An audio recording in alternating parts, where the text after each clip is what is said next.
పిల్లలు చాలామంది కూడా తల్లి కన్నీళ్ళని ఎవరు కూడా కాపీ చేయరండి. కానీ వాళ్ళు ఏడ్చేటప్పుడు చూసిన వీళ్ళు మాత్రం వాళ్ళ ఎమోషన్స్ని మోస్తూ పెరుగుతుంటారు. చాలా చూసిన వాళ్ళు ఎడకపోవచ్చు, కానీ ఆ బాధని, భయాన్ని, ఆ అసహాయతను మాత్రం లోపల మోస్తూ పెరుగుతుంటారు. ముఖ్యంగా చాలామంది అబ్బాయిలు తమ భావాలని బయటికి చెప్పరు.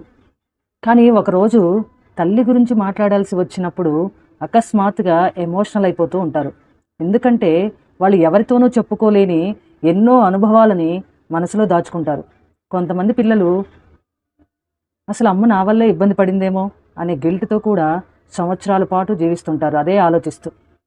ఇంట్లో రిలేషన్షిప్ సమస్యలు కానివ్వండి, గొడవలు, ఎమోషనల్ డిస్టర్బెన్స్ వచ్చినప్పుడు చాలామంది పిల్లలు తమను తామే తామే కారణమేమోనని అనుకుంటూ ఉంటారు. అయితే ఇక్కడ ఒక విషయం గుర్తుంచుకోవాల్సింది ఏంటి అంటే, తల్లి కన్నీళ్లు పిల్లల్ని బలహీనులను చేయవు, కానీ వాళ్లకు అర్థం కాని ప్రశ్నలకు సమాధానం వెతికేలా మాత్రం చేస్తాయి.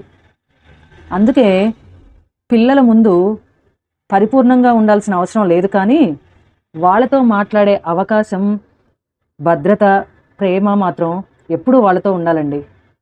మీ ఇంట్లో మీ పిల్లలు యాజ్ ఏ పేరెంట్గా మీరు బాధపడినప్పుడు వాళ్ళ ఫీలింగ్స్ ఎలా ఉన్నాయో నాకు షేర్ చేయండి. పిల్లలు మాటలు మాత్రమే కాదండి, ఇంట్లోని భావోద్వేగ వాతావరణాన్ని కూడా నేర్చుకుంటారు. ఇది గుర్తుంచుకోండి.